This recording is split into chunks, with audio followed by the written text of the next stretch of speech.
अगर आप भी चाहते हैं एसएस म्यूजिक की सारी ऑडियो वीडियो सबसे पहले आप तक पहुंचे, तो लाल बटन को दबा के चैनल को सब्सक्राइब करें, साथ में बेल आइकन को दबाना ना भूलें।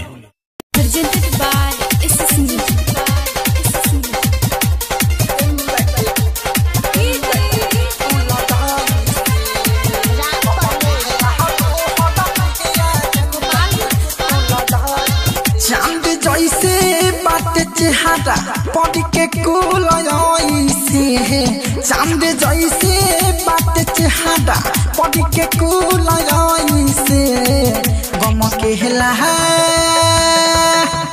केला तोहर दहिया गेंदा के फूल जैसे, गम केला तोहर दहिया गेंदा के फूल जैसे, चांद जैसे चेहरा पड़ के कुलयसे, गम केला तोहर दहिया गेंदा के फूल जैसे, गम केला तोहर दहिया गेंदा के फूल जैसे।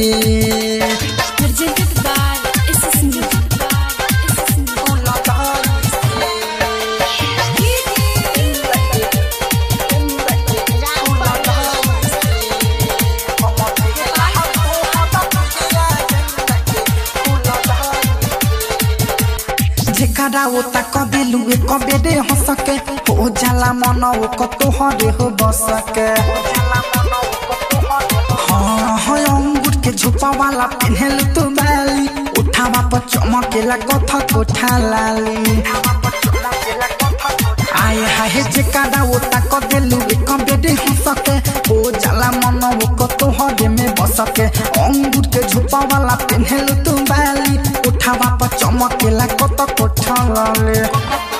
हवा चले चमक सिया खुल खुल पैसे, हवा चले चमक सिया खुल खुल पैसे, गम केला तोहर दहिया गेंदा के फूल जैसे, गम केला तोहर दहिया गेंदा के फूल जैसे।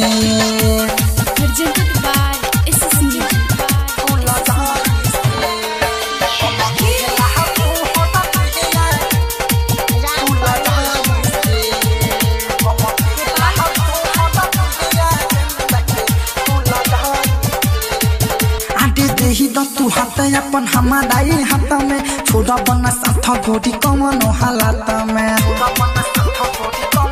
हाँ हाँ तनिस बिनो दई है करता दे बादा, प्यार तुझसे करब हम जनबो से ज्यादा।